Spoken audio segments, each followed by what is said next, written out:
Hi everyone, my name is Steven, and I am Stacy's brother. At the end of 2019, I was asked if I would be interested in being the chair for the Inclusion and Diversity Commission, and I accepted. Before I get into the Inclusion and Diversity Commission, let me tell you a little bit about my story. Stacy died in 2002 in a car accident that I was also in. With death, dying, and bereavement, we can often experience a loss of identity. Who am I without this person in my life? With their death, am I still me? For me, this was not a question I thought about because I had already been going through an identity loss years before Stacy died. And by years, at least at that time, it was for half of my life. Let us take a brief pause, and I want you to think about what it would be like to not know who you are for half of your life and how that would feel. Pretty isolating and lonely, right?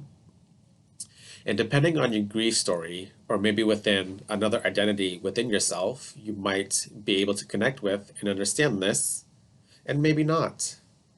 Just because we experience similar things does not also mean that we have the same thoughts and feelings. However, when we do connect to those who do have a similarity, it makes us feel less alone and less isolated. You cannot take my pain away, but knowing that I am not the only one makes the pain bearable to live with. Fast forward to 3 days before she died. Stacey had asked me two questions. She first asked if I liked girls, and I said no. She then asked if I liked boys, and I said yes.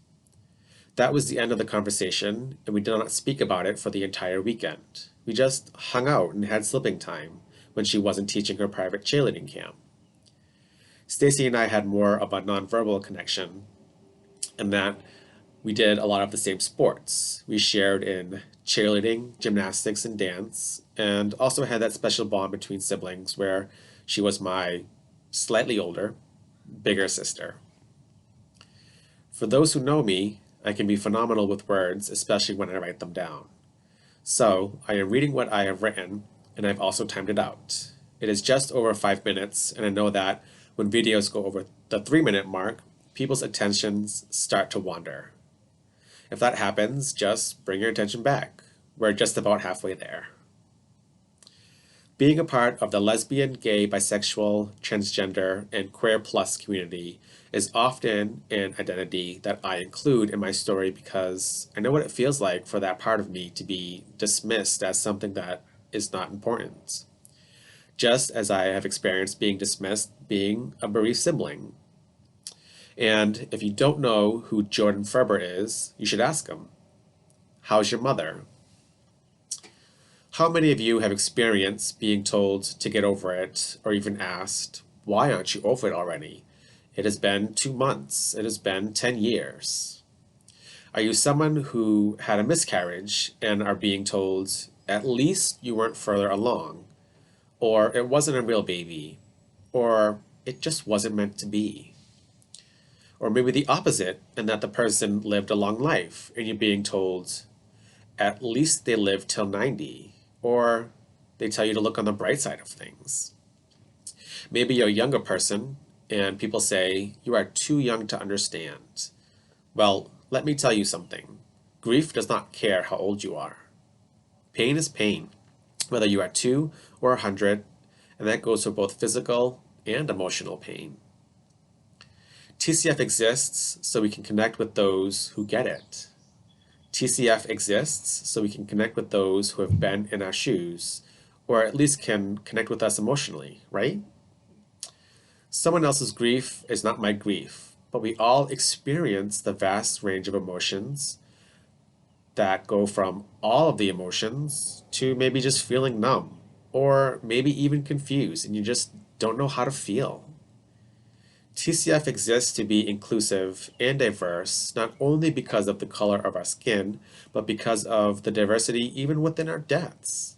We have suicide, homicide, miscarriage, SIDS, sudden infant death syndrome, illness related, sudden, child, older adult, young adult, substance related, murder, suicide, missing related, grieving someone who is estranged, step, foster, adopted, or raising them as your own, and so on. The Inclusion and Diversity Commission within TCF exists so that we can try to include and think of those who might not be within TCF, or maybe they're unable to come. Maybe it's because of physical ability, language, whether they do not speak English, or maybe they're nonverbal, or maybe they're deaf. Maybe because of socioeconomics, homelessness, mental illness, lack of access, maybe their location, LGBTQ+, gender identity, religion, spirituality, education, and anything else related to diversity. And yes, I want to remind you that we are humans too, and sometimes we make mistakes. Sometimes we might miss something, and we want you to hold us accountable by telling us if we missed something or what we missed. Let us work together to truly make TCF inclusive and diverse. I encourage all of you to join us in this conversation, and by doing so, join us in the Facebook page for TCF Inclusion and Diversity. Again, my name is Stephen. I am Stacy's brother, and I am currently the chair of the Inclusion and Diversity Commission, and I look forward to where this journey brings us.